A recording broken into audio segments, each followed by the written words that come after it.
Бул тармакта проблемаларды чечкендин ордуна тескерисинче проблеманын үстүнө проблемаларды үйүп, оңдоо иштерине деген шылтоо менен кредиттерди алышып, ал акчаларды ушул тармакка жумшабастан уурдап кетишип, натыйжада бүгүн энергетика тармагынын карызы 129 миллиард сомду түзүптүр.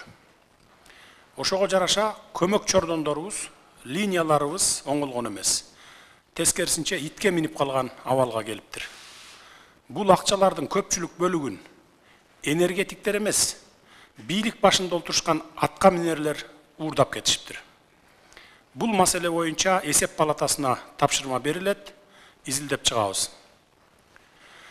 Суунун башында олтуруп, электр энергиясын экспорттоочу эмес, импорттогон өлкөгө айланып калыптырбыз. Ушул тапта Казакстан менен Өзбекстандан алып жатабыз. Бул кыргызстандыктар үчүн өтө уят көрүнүш. Эми мындан ары бул системага бир тыйын карыз албай, тарифтерди өзгөртүү жолдорун колдонуп, өз күчүбүз менен кризистен чыгып кетүүнүн жолдорун издеп жатабыз. Албетте, түшүнүгү тайыз же жакшы түшүнүп турса да популисттик кылып, эл үчүн күйүп бышкан саясатчы болуп көрүнгүсү келгендер массалык маалымат каражаттарынын беттерин бербей капталдан чыгышат. Тариф саясатын сындап. Анткени алар күздө өтө турган шайлоодо элдин добушун алуунун амалын издешет. Саясатчы алдыда боло турган шайлоолорду эске алып ойлонот. Ал эми мамлекеттик ишмер өлкөнүн келечегин гана ойлойт деген учкул сөз бар. Андыктан биз сиздер менен мамлекеттин келечеги үчүн коркпой иш алып барып бере берели, жыйынтыгы жакшы болот. Кийин көпчүлүк эл рахматын гана айтат. Эми электр энергиясынын тарифи боюнча маселеге токтолоюн. Турмушу начар, аз камсыз болгон үй бүлөлөргө 74 тыйын кылып, чектөөнү алып салалы деген сунуш бар. Учурда аз камсыз болгон 110 миң үй бүлө бар экен. Бул социалдык жактан камсыз кылуу мекемесинен алынган маалымат.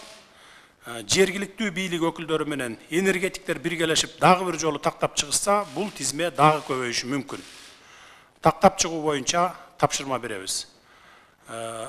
Кубанычбек Апышевич, бул маселенин башында өзүңүз координатор болуп турасыз. Областтын губернаторлору менен байланышыңыз, алар айыл өкмөттөргө тапшырма берсин. Bir айдын ичинде, bir айдагы көптүк кылат, 15 күндүн ичинде жергиликтүү электр энергиясынын кызматкерлери менен, электриктер менен дагы бир сыйра айылдарды кыдырып, шаар ичиндеги жергиликтүү бийлик менен дагы байланышып, bir сыйра кыдырып, дагы бир сыйра тактагыла. Кирбей калган, тизмеге кирбей калган үй бүлөлөр болуп калышы мүмкүн, аларды сөзсүз киргизиш керек. Бул көбөйүшү мүмкүн, кошумча болушу мүмкүн да. Ушул тапшырманы сизге беребиз. Тоолуу жана жашоо шарттары оор, алыскы райондорго 1 сом 4 тыйындан берип, чектөөнү жоюп салалы деген сунуштар бар. Ал эми жашоо турмушу Кудайга шүгүр үй бүлөлөргө 1 сом 48 тыйындан сатуу сунушталып жатат.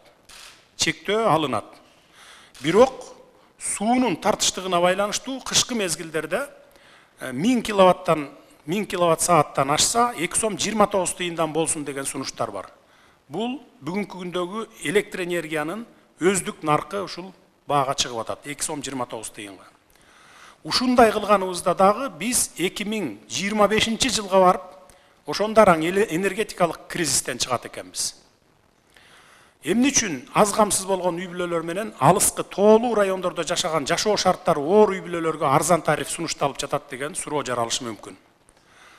Анткени 30 жылдан бери аз камсыз болгон үй бүлөлөр менен жетиштүү жашаган үй бүлөлөргө деле бирдей мамиле жасалып келип, бүгүнкү күндө аз камсыз болгон үй бүлөлөр менен жетиштүү деңгээлде жашаган үй бүлөлөрдүн айырмасы асман менен жердей болуп калган. Мындан ары бардык тармактарда реформаларды жүргүзүүдө аз камсыз болгон үй бүлөлөр биринчи кезекте эске алынарына көңүл бурабыз.